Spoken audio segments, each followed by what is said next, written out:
Bonjour à tous. La chute des corps peut nous sembler être ce qu'il y a de plus naturel.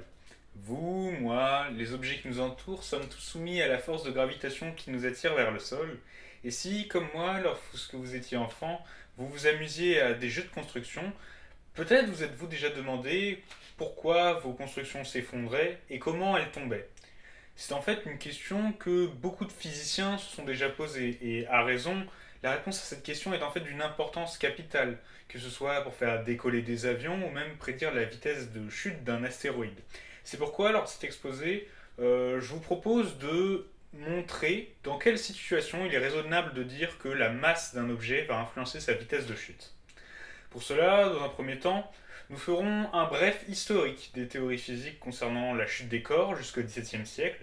Et puis, dans un second temps, nous verrons deux situations pour lesquelles nous observerons s'il est raisonnable de penser que la masse d'un objet a eu un réel impact sur sa vitesse de chute. Les premières théories physiques sur la chute des corps datent de l'Antiquité, notamment moins 400 avant Jésus-Christ avec Aristote, qui va écrire dans son ouvrage Le traité du ciel la loi suivante: la vitesse de chute d'un objet est proportionnelle à sa masse. Alors, c'est une idée qui peut sembler intuitive au premier coup d'œil. Vous voyez, je prends un objet, il est plus lourd qu'un autre, il va tomber plus vite. Ça semble intuitif, mais on sent vite fait qu'il y a quelque chose qui cloche. En effet, on se rend bien compte que c'est pas aussi simple que ça. Par exemple, que la forme de l'objet va pouvoir influencer sa vitesse de chute, et même que des objets d'une même masse ne vont pas tomber à la même vitesse en fonction de leur forme. Peut-être, par exemple, si l'air s'engouffre dans l'objet, il va peut-être être ralenti ou accéléré. Mais bon, en l'absence de théorie plus convaincante, c'est le modèle d'Aristote qui va perdurer pendant de nombreux siècles. De réels progrès vont être effectués au XVIIe siècle, notamment avec l'intervention de Galilée. Galilée, c'est un mathématicien, physicien, astronome italien qui va beaucoup expérimenter la chute des corps. Il va notamment faire tomber des objets de différentes masses, de différentes tailles, de différentes formes et dans différents milieux. Il va notamment commencer par faire tomber des objets dans de la mélasse, et il va voir que ces objets sont très ralentis.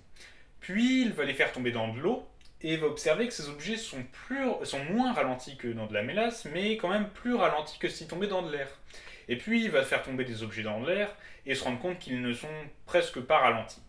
Il va alors émettre l'hypothèse suivante: la vitesse de chute des objets dépend du milieu dans lequel ils tombent, parce que ces milieux vont influencer la vitesse de chute en appliquant des forces sur l'objet qui tombe et qui va ralentir la chute de l'objet.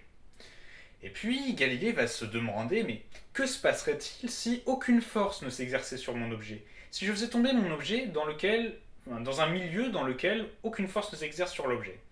Et c'est là que Galilée va créer sa théorie qui est selon moi révolutionnaire. C'est que dans le vide, tous les objets tombent à la même vitesse. Alors, pourquoi c'est révolutionnaire? C'est révolutionnaire parce que, à l'époque de Galilée, au XVIIe siècle, le vide, ça n'existe pas. Personne n'a jamais vu de vide, le vide, ça n'existe pas sur Terre, et donc Galilée invente le vide, Galilée invente une situation qui est impossible à son époque, pour expliquer des phénomènes qui sont bien réels, des phénomènes de la réalité de tous les jours, de la chute des corps dans notre vie. Alors c'est quelque chose de remarquable de devoir passer par l'abstraction, par l'impossible pour expliquer le réel. En même temps, Galilée va réfuter le modèle physique d'Aristote. Cela, il va le faire dans son ouvrage Discours sur deux sciences nouvelles. Il va inventer une expérience de pensée. Imaginons que je dispose d'une petite pierre et d'une grosse pierre. Je les attache ensemble à l'aide d'une corde. Selon Aristote, ce système, formé de la petite pierre, de la grosse pierre et de la corde, est plus lourd que la grosse pierre. Il serait donc censé tomber plus vite. Pourtant, si je le fais tomber, je vois bien que la grosse pierre va tomber plus vite au début, et puis que ça va tendre la corde avec la petite pierre au bout. Et donc cette pierre-là, cette petite pierre va exercer une force verticale orientée vers le haut, issue de la tension du fil, qui va ralentir la chute du système. Et donc je peux en conclure que le système va tomber moins vite que la grosse pierre. Mais on a une contradiction là. Le système ne peut pas tomber à la fois plus vite et moins vite que la grosse pierre. Et c'est comme ça que Galilée va réfuter le modèle physique de Aristote. Bon, On a expliqué un peu le contexte historique de ces découvertes et de ces théories sur la chute des corps, mais maintenant voyons quelques exemples pratiques. On va se placer dans une première situation, et surtout dans une première expérience qui a été réalisée en 1969 par Neil Armstrong quand il a marché sur la Lune. Neil Armstrong, il a pris un marteau et des plumes, et il les a fait tomber en même temps. Et il a observé que sur la Lune, les objets tombaient à la même vitesse. Et d'ailleurs, si vous voulez en savoir plus, cette expérience a été filmée et est disponible sur YouTube très facilement si vous cherchez dans la barre de recherche. Bon, on se propose de réaliser l'expérience de Neil Armstrong.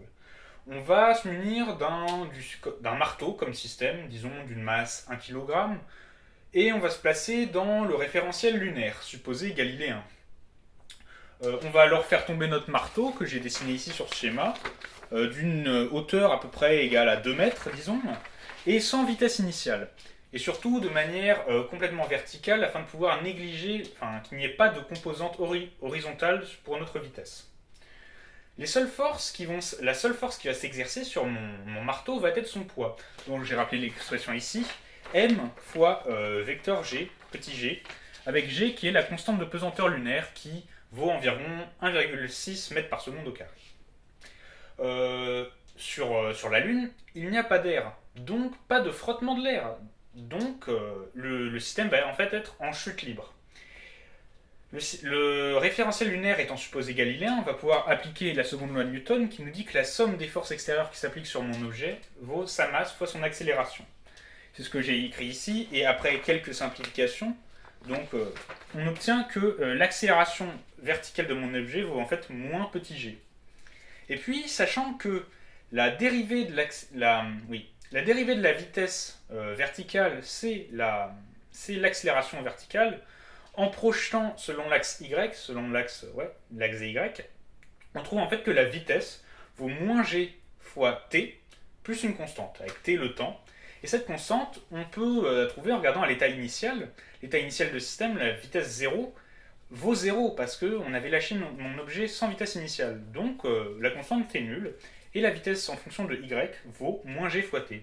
Et on remarque que dans ce cas-là, la masse n'intervient pas dans le calcul de la vitesse. Donc sur la Lune, la masse n'a aucune importance sur la vitesse de chute d'un objet. Pourtant, on peut quand même, on peut s'interroger sur la pertinence de cette expérience concernant notre monde sur la Terre. Ce que je veux dire, c'est que chez nous, on remarque bien que quand je fais tomber un objet, s'il est plus lourd, il va en général tomber plus vite. Et ça, en fait, c'est dû au frottement de l'air. On les a négligés sur la Lune, mais sur Terre, on ne peut pas négliger les frottements de l'air. C'est pour ça que je vous propose de réitérer l'expérience, cette fois en considérant les frottements de l'air. On se place dans le référentiel terrestre, supposé galiléen encore une fois, et on reprend notre marteau de 1 kg qu'on lâche à 2 mètres de haut sans vitesse initiale. On va considérer cette fois les forces de frottement de l'air, F, dont l'expression que je vous la donne, c'est moins lambda fois vecteur vitesse, avec lambda un paramètre, une constante strictement positive qui dépend de divers paramètres. Pourquoi moins? Parce qu'en fait, la force de frottement va s'opposer à la vitesse. Elle va s'opposer à la force de chute. La force au poids donc, va aller dans l'autre sens que le poids. Va s'orienter verticalement et vers le haut.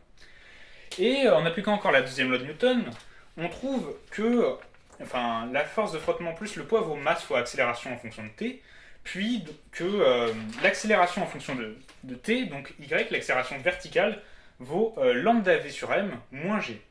Et puis, encore une fois, comme l'accélération c'est la dérivée de la vitesse, on trouve en fait que la vitesse que la vitesse vérifie une équation différentielle que je vous note, que j'ai ici. La dérivée de la vitesse en fonction du temps, c'est lambda sur m fois la vitesse moins g. Et on voit bien que dans cette expression de la vitesse en tant qu'équation différentielle, la masse g intervient. En conclusion, en absence de force de frottement, comme sur la Lune, on peut dire que la masse n'a aucune importance sur la vitesse de chute d'un objet. Cependant, dès qu'on ne se place plus dans une chute libre, dès que l'objet n'est plus soumis qu'à son poids, la masse de l'objet va réellement avoir un impact sur sa vitesse de chute. La dernière chose que je voulais noter, c'est quelque chose de très intéressant que j'ai trouvé sur l'historique des théories physiques. Le modèle physique d'Aristote, il était basé uniquement sur l'expérience sensible, sur ce que l'on voit dans la réalité. Aristote a fait tomber des objets et a vu que les plus lourds tombaient plus vite. Et il en a déduit une loi qui est entre guillemets une loi observable. La démarche de Galilée a été tout autre. Il s'est inventé une situation imaginaire, une situation impossible qui n'existe pas, pour en déduire des faits réels. Et c'est quelque chose de très impressionnant, je trouve, d'avoir besoin de recourir à l'abstraction pour démontrer le vrai. Et c'est pour moi une preuve que si l'on pense souvent que les lois physiques sont issues de l'expérience sont issues de l'expérience, uniquement de l'expérience et de l'observation, selon moi c'est une erreur. La vérité, ce n'est jamais aussi simple que ce que l'on peut observer au premier coup d'œil. Voilà, merci de m'avoir écouté.